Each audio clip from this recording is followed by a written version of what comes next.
Session 657, April 18, 1973, The Nature of Personal Reality. The present is the point of power.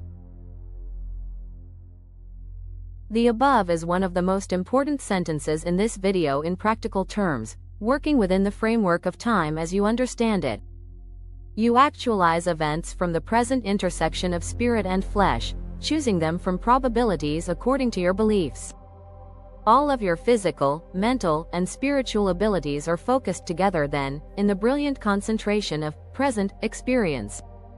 You are not at the mercy of the past, or of previous convictions unless you believe that you are.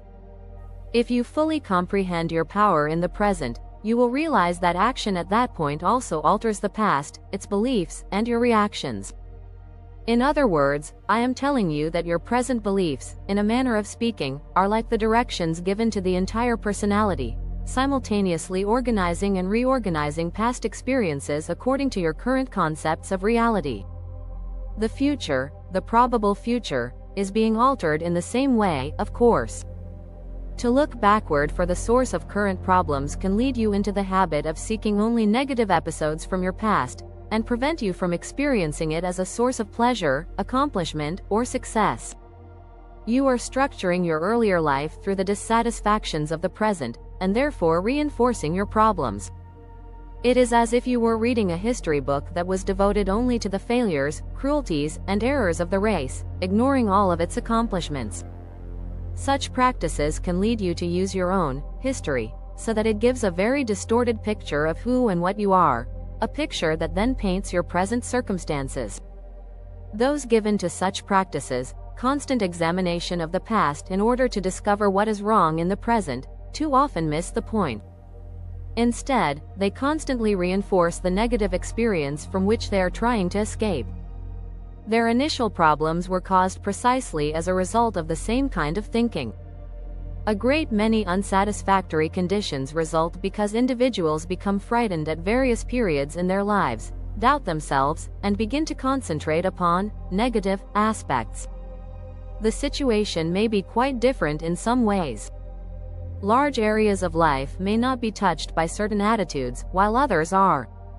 One person may be completely free physically and in excellent health, and yet, because of certain experiences, begin to doubt his ability to get along with others. So he may begin to look into his past, with that belief in mind, that he cannot relate, and then find within previous conduct all kinds of reasons to support the idea. If he journeyed through his memories trying to find a different kind of proof instead, then in that same past he would discover instances when he did relate well with others. Your present beliefs structure the memories that will parade before you now, and what you remember will then seem to justify the beliefs. When you are trying to alter your beliefs, look through your past with the new conceptions in mind. If you are ill, remember when you were not. Search your life for proof of your health. Your very life itself is hard evidence that health is within you. In almost all cases of present limitation, there is one main theme in that particular area. The individual has schooled himself or herself to stress negative aspects, for whatever reasons. I have frequently said that beliefs cause reality, and that no symptom will simply fade away unless the reason is ascertained, but such reasons go far beneath your current ideas of cause and effect. They involve intimate philosophical value judgments on the part of each individual. Beneath them, the apparent causes of limitations in personal life, there are other far-reaching beliefs, and each individual will use those elements in his private experience to back these up. This applies to any kind of lack or hindrance severe enough to be a problem. You have been taught that you are at the mercy of previous events, so your idea of looking for the source of personal difficulty is to examine the past, but to find what you did wrong there, or what mistakes occurred there, or what inadequate interpretations were made there. Again, regardless of what you have been taught, the point of power is in the present, and again, your present beliefs will be used to structure your recollections. Those memories will be used to reach any conclusion, as statistics can be used, for example. Along the way, you may settle for a given remembered event or two, and assign to them the reasons for your present behavior. If so, you are already prepared to change your current beliefs and mode of action, and simply use the occurrences or habits of the past as a stimulus or motivation. The question, "What is wrong with me?" will only lead you to create further limitations, and to reinforce those that you do have, through exaggerating such activities in the present and projecting them into the future. Which you? Which world? These questions are to be answered in the now, as you understand it, through the realization that your power of action is in the present and not in the past.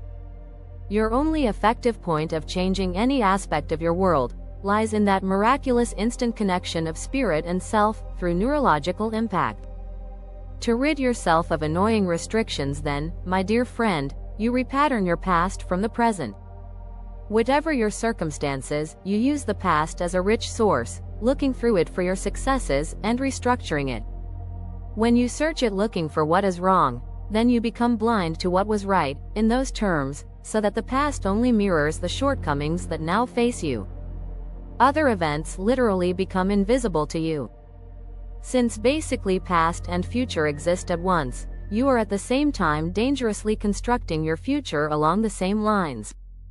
Individuals can go from psychologist to psychologist, from self-therapy to self-therapy, always with the same question. What is wrong? The question itself becomes a format through which experience is seen, and itself represents one of the main reasons for all limitations, physical, psychic, or spiritual. At one point or another, the individual ceased concentrating on what was right in certain personal areas, and began to focus upon and magnify specific lacks. With all good intentions, then, various solutions are looked for, but all based upon the premise that something is wrong. If such a practice is continued, the concentration on negatives can gradually bleed out into other previously unblemished areas of experience. You are not at the mercy of past beliefs, therefore. On the other hand, the sooner you begin to act upon new ones, the better. Otherwise, you are not trusting them in the present. If you are poor and want to have more money, and try to maintain a belief in abundance, while still faced with the fact of present poverty, you must in your reality make some symbolic move that shows you are willing to accept a change. As foolish as it may sound, you should give some money away, or in whatever manner that suits you act as if you did have more money than you physically have. You must respond to your new beliefs, so that neurologically the new message gets across. You perform habitually in certain manners as a result of your beliefs. Now if you willfully change some of those habits, then you are also getting the message across. The initiative must come from you, and in the present. In a very real manner of speaking, this means changing your viewpoint, that particular perspective with which you view your past, present, and imagine your future. You must look within yourself for evidence of what you want in terms of positive experience. Examine your past with that in mind. Imagine your future from the PowerPoint of the present. In such a way, at least you are not using the past to reinforce your limitations, or projecting them into the future. It is only natural to contrast what you want with what you have, and it is very easy to become discouraged in so doing, but looking for errors in the past will not help you. Mental exercise. A correctly utilized 5-minute period of time can be of great benefit. In this period, concentrate upon the fact that the point of power is now.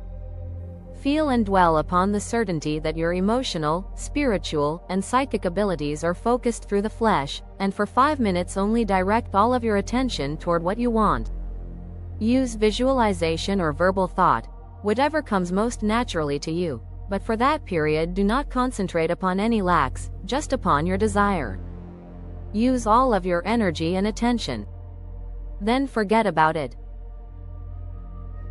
Do not check to see how well it is working. Simply make sure that in that period your intentions are clear. Then in one way or another, according to your own individual situation, make one physical gesture or act that is in line with your belief or desire. Behave physically, then, at least once a day in a way that shows that you have faith in what you are doing. The act can be a very simple one. If you are lonely and feel unwanted, it can merely involve your smiling at someone else. If you are poor, It can involve such a simple thing as buying an item you want that costs 2 cents more than the one you would usually buy, acting on the faith, even that feebly, that the 2 cents will somehow be given you or come into your experience, but acting as if you had more than you do. In health terms, it involves conducting yourself once a day as though you were not sick in whatever way given to you. But the belief in the present, reinforced for 5 minutes, plus such a physical action, will sometimes bring literally awesome results. Such effects will occur, however, only if you cease looking into the past for what is wrong, and stop reinforcing your negative experience. These same principles can be used in any area of your life, and in each, you are choosing from a variety of probable events. Those of you who believe in reincarnation in more or less conventional terms can make the error of using or blaming past lives, organizing them through your current beliefs. It is bad enough to believe that you are at the mercy of one past, but to consider yourself helpless before innumerable previous errors from other lives put you in an impossible situation. The conscious will is robbed of its power to act. Such lives exist simultaneously. They are other expressions of yourself, interacting, but with each conscious self possessing the point of power in its own present. It is for this reason that past life information is so often used to reinforce current personal social situations, because, like the past in this life, such memories are constructed through present belief. If such information is given to you by another, by a psychic, for example, that individual is also very apt to pick up those lives that make sense to you now, and, unconsciously of course, to structure them precisely along the lines of your beliefs. This may not seem obvious. If an individual believes that he is basically unworthy, he will recall, or be given, those lives that justify that idea. If he thinks he must pay for his sins now, then that belief will attract memories of those lives that will reinforce it. This will be a highly organized recall, leaving out everything that does not apply.